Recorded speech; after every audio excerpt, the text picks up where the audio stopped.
be to pressure any other member of the judiciary or any one of us. Paglilinaw naman ng palasyo, hindi si Corona ang buong Korte Suprema at nasa rurok daw ng kahambugan ang ihanay siya sa buong hudikatura. Para sa unang balita, Jam Cesante reporting. Sa ibang balita, sa Biyernes pa nakatakdang dinggin ng Pasay RTC ang mosyon ni dating Comelec Chairman Benjamin Abalos para makapagpiyansa o di kaya isa-ilalim na lang siya sa house arrest. Pansamantalang nakapiit ngayon si Abalos sa isang opisina ng Southern Police District.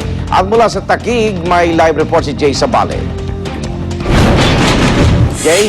Igan, sa opisinang ito ng Anti-Criminality Special Operation Task Group ng Southern Police District, nagpalipas na gabi si dating Comelec Chairman Benjamin Abalos Sr. At ayon naman sa pinakahuling bumisita kay Abalos, hindi raw komportable si Abalos sa kanyang pansamantalang piitan.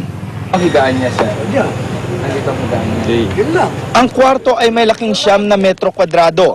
Ang kanyang higaan ay isang papag na may manipis na kutsyon na natutukan naman ng isang electric fan. Wala ritong CR kaya't kailangan pa siyang i-escort palabas patungo sa isang common toilet ng gusali. Bawal pumasok doon ng media at mga supporters ni Abalos. Tanging yun lamang mga pangalan na nasa listahan ay binigay ng pamilya ni Abalos ang papayagan makapasok sa silid. Ang mga abogado rin ng dating Comelec Chairman maaring pumasok any time of the day. Sa listahang hawak ng mga gwardya, may 52 katao na binubuo lamang ng mga malapit na kamag-anak, abogado at ilang kaibigan ang pwedeng makapasok sa silid ni Abalos. Ang itinakdang oras ng pagdalaw ay mula 9 a.m. hanggang 11 a.m. sa umaga at 1 p.m. to 4 p.m. naman sa hapon. Bago maghating gabi, dumating ang anak na babae ni Abalos, dala ang mga personal na gamit ng ama. Si Atty. Salvador Panelo ang pinakahuling lumabas at bumisita kay Abalos kagabi. Todo pa rin ang paniniwala nito na walang ebidensya laban sa kanyang kaibigan kaya't di ito dapat na makulong. Masama loob niya sapagkat talagang walang probable cause eh. So kung walang probable cause, it means na hindi dapat siya nakakulong. Pagka under the Constitution, sinasabi doon na you're presumed innocent. Pag ikaw presumed innocent, ibig sabihin, dapat hindi ka kinukulong.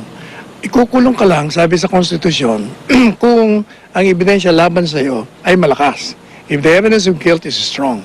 But how can there be an evidence of guilt being strong when precisely wala pang ang trial? Ayon sa SPD, dito raw mananatili ang dating Comelec Chairman hanggang walang desisyon ng korte sa motion niya para sa house arrest, gayon din sa motion for bail. Pareho itong diringgin sa Biyernes. Igan, sa mga oras na ito ay wala pa naman dumarating na mga bagong bisita si dating Comelec Chairman. At ayon naman sa officer in charge ng building kung saan nakapiit ang dating Comelec Chairman, inaasahan daw nila ngayong araw na may darating ng mga supporters. Pero paalala niya, bawal daw po mag-rally dito sa loob ng headquarters kaya hanggang sa gate lamang ang mga ito. Igan? Maraming salamat, Jay Sabale, nagulat live mula sa Taguig. Maayos namang isinagawa ang booking procedure kay dating Comelec Chairman Benjamin Abalos bago i-detain sa headquarters ng SPD. Narito ang report ni Salima Refran. Bago pa siya damputin, kusa nang sumuko si dating Comelec Chairman Benjamin Abalos sa Pasay RTC matapos itong mag-issue ng arrest warrant. Ipinaaresto siya dahil kinakitaan ng probable cause ng korte ang kasong electoral sabotage na isinampa laban sa kanya ng Comelec kaugnay ng umano'y dayaan ng 2007 elections. We are ready to face the charges. Hindi kami nagtatago. Walang sakit si Chairman. Sa kabila ng girian ng media at ng mga pulis, naging maayos ang booking procedures kay Abalos sa Pasay Police Headquarters.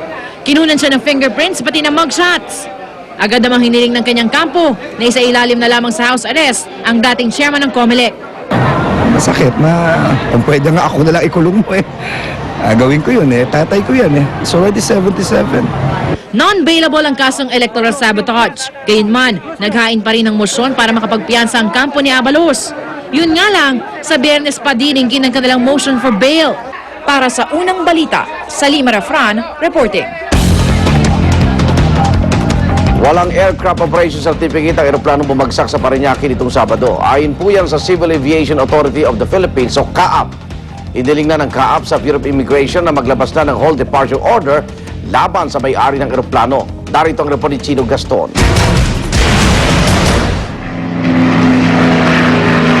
Animoy eksena sa pelikula ang video ng pagbagsak ng eroplanong ito sa Parañaque nitong Sabado. Isang trahedyang ikinasawi ng 13 tao, nasunog pa ang isang eskwelahan. Napag-alaman ngayon ng Civil Aviation Authority of the Philippines o CAAP, Colorum o Walang Aircraft Operation Certificate o AOC ang may-ari ng bumagsak na Beechcraft aircraft. Ang Aircraft Operation Certificate ay parang ang prangkisa ng isang bus para makapag-operate. Ang may-ari daw ng eroplano na si Captain Fidel Hembrador gumagamit lang ng AOC ng kumpanyang Aviation Technology Innovators o ATI para makapag-operate.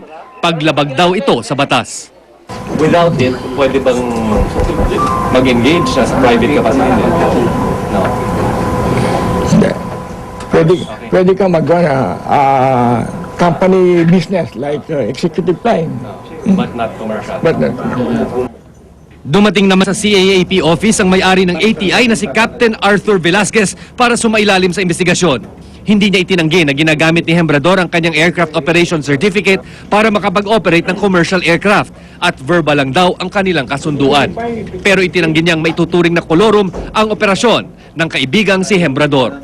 Parang kolorum ba yun, sir? Or would you like Actually, that is being flown private. So hindi siya kolorum or... Kasi kung minsan mayroong mga arrangement na pag hindi revenue, hindi naman siya kolorum.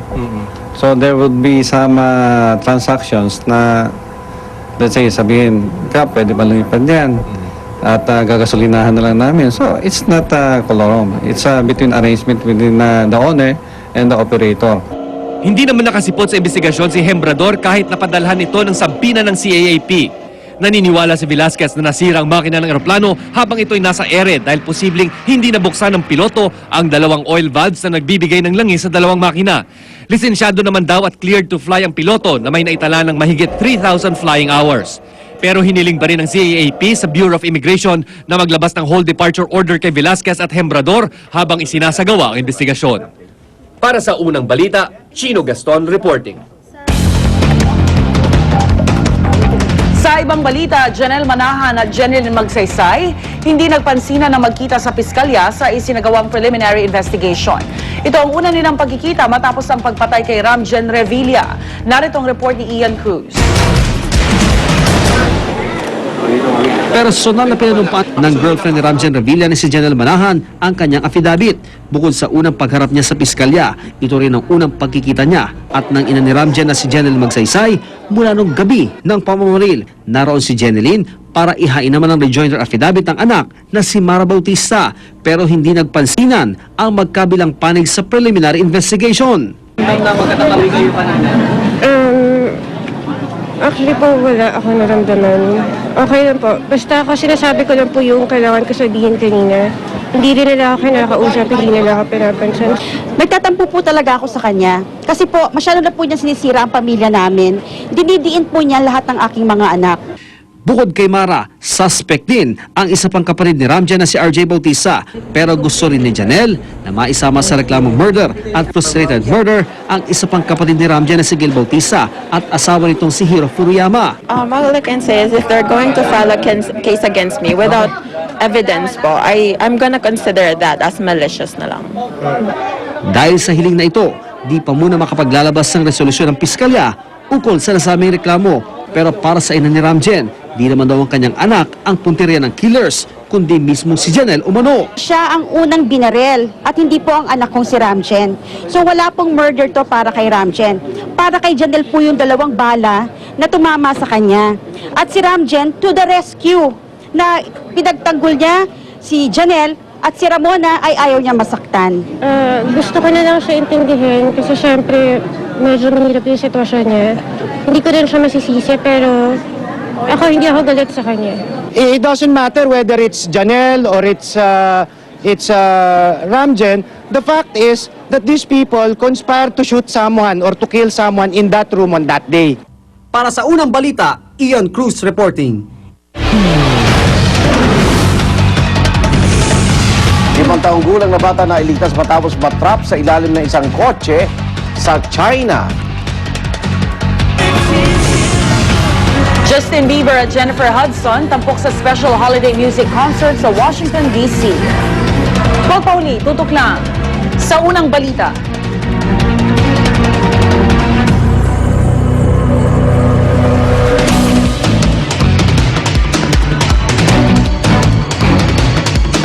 Kuya, di ba sabi mo, kung matututo si JV magpakumbaba at makibagay sa inyo, payo kayong bumalik at magtrabaho ulit dito sa Water Place? Magbabago si JV para kay Karen ngayong Miyerkules Ako na. sa Love You.